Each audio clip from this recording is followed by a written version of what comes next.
Julian Altobelli of York United. Thank you for joining us on the sit-down presented by Visa. You got to York United for your second stint just at the start of this year, and it probably could not possibly have started better.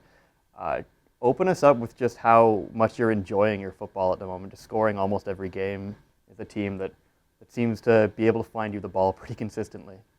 Yeah, no, I'm enjoying it so much. I can't even put into words how great the start of the season has been, and I'm hoping to continue everything. And I give a lot of the credit to the teammates because a lot of the passes that they're playing me, they're put on a platter, and all I need to do is put it in the back of the net. So give a lot of credit to my teammates as well. I want to dig a little bit into why the ball is going in so much for you. We asked Mauro recently, and he said it's just your intelligence as a player to get to the right spaces and your ability to execute. Your first touch is clean.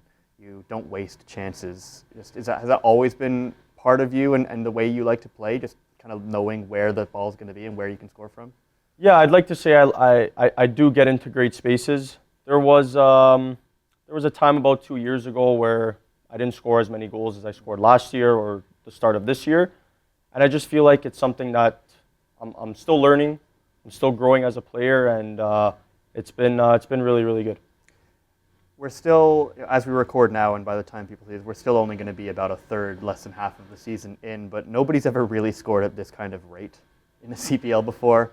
When you came into the league, when you signed with York in the winter, did you have your eye on something like a golden boot, or was it just a desire to get to this professional level and to be playing every day? No, of course. I set myself for pretty high standards, and I like to compete, and there's always something that I'm eyeing, whether it's a championship, golden boot, player of the year, whatever it is, there's always something that I'm looking forward to achieving, and I'm going to work hard to try and do so.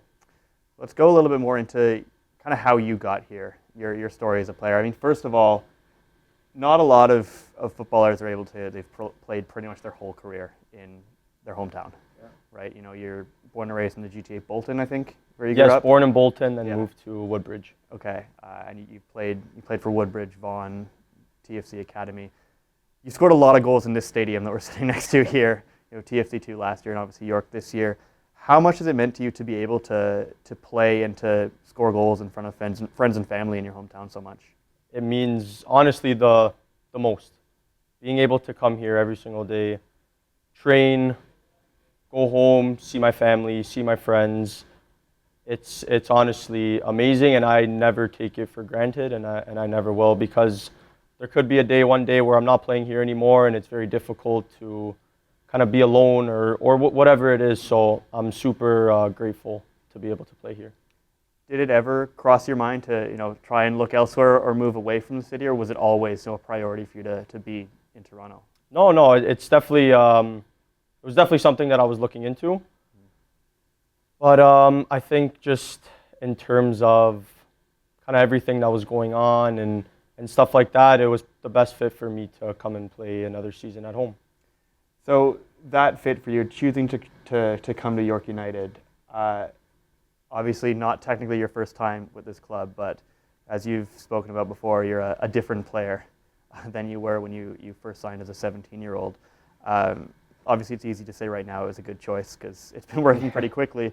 But what went into the decision-making process? What were the conversations you had when you're like, okay, I want to come back to the CPL. I want to be back at this club?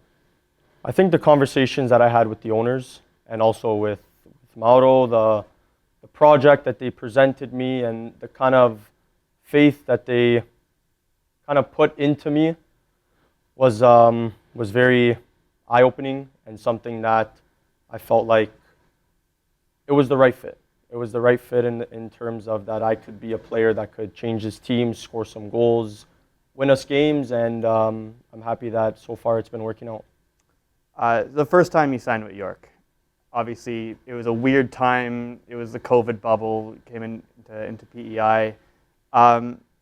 First of all, is it true that you kind of got into your first professional contract by posting a video on Instagram?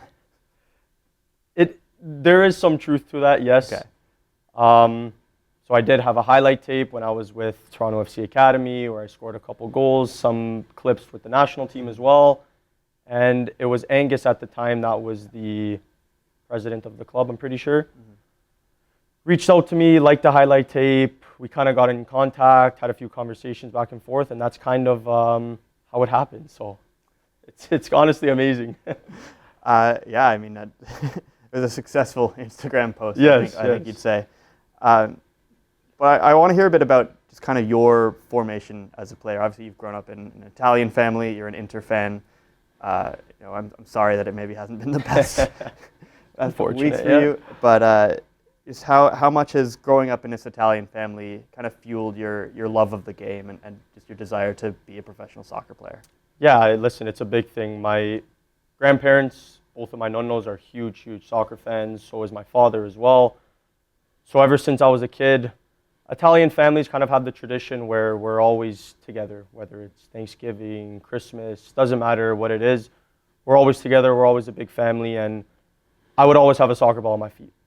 No matter what, my dad, my nonno would just put the ball at my feet. I'd be playing with them, they'd be playing with me, whatever it is, and it's just something I always watched on TV and stuff like that. So it was definitely a huge part of my childhood. Is the whole family Inter? No. So my father is Inter, but my nonno's Milan, which is pretty crazy. Oh, man. Just on that note, maybe who are some of the players that you idolize and maybe even tried to model your game after growing up? I know your goal celebration is Dybala, but is there anybody else?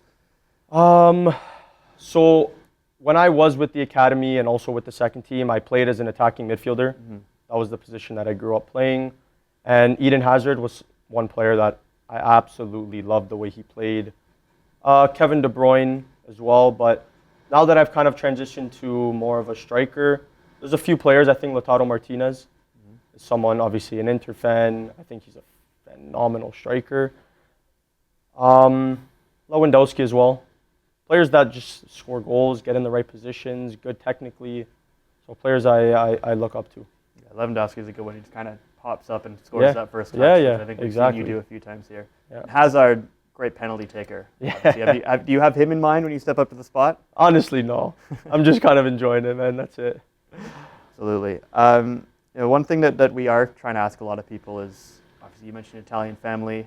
The world is coming here next year, the World Cup. Is that something that excites you, excites your family? Obviously, if we were to have Italy play in Toronto, that would be crazy. But how exciting is it for an event like the World Cup, which I'm sure you've grown up watching, to be here in Toronto? Yeah, listen, it's amazing. I think for the city, for the fans, for everyone to kind of get the full experience of what a World Cup is going to be like. The previous years, I don't think it's never been here in Canada. So this is going to be something that will bring a lot of eyes to the world of football, and that would also bring in more fans and new fans to the sport. So I think it's amazing. And listen, if Italy were to play here, it doesn't matter the price of the ticket. I will most definitely be at the game. It would be quite the experience in Toronto. I know College Street would be pretty crazy. Of course. Market Lane as well. Absolutely. Yeah. Absolutely. All over. Finally, Julian, obviously we've spoken about how this season has started for you at York, but there's plenty of it left.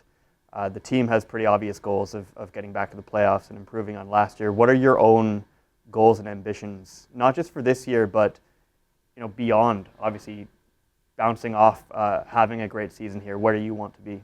Yeah, I think individually, my goal, of course, is to hopefully get a transfer to Europe one day. I think that's always been a dream of mine as a little kid. And it's definitely something that I'm striving towards and working towards, and going to continue to do as much as I can. I think MLS is also a great route. I was in the system, I kind of know what it's like, and there's a lot of eyes, and the league is growing a lot. So I think for me that coming to the CPL was an extremely great step in my career. There's a lot of eyes, there's a lot of people watching, so things have been really good. Speaking of just personal ambitions and accolades, you're kind of in the middle of maybe the best Golden Boot race we've ever seen in a CPL. It seems like you score, Sam Salter scores, Rodriguez scores, Wojciechowski scores. Yeah. Does just seeing how much everybody is scoring this year maybe push you? Every week you're like, I got to bag another one or else I'm falling behind. Yeah, of course. I think you kind of need someone to kind of clash heads with. You need someone to continue to push you to score goals. So when we were down in Quebec when I saw that Sam Salter scored, first thing I said to myself was, I got to score. I got to keep scoring, and I want to win that, and it's something that I'm going to work towards. But no, it's good to have other competition, other people kind of competing with you, because it brings the best out of you in moments. Well, we're certainly excited to see the rest of the season. Julian Altobelli on the sit-down presented by Visa. Thanks, appreciate it. Perfect. Thank you. Appreciate it.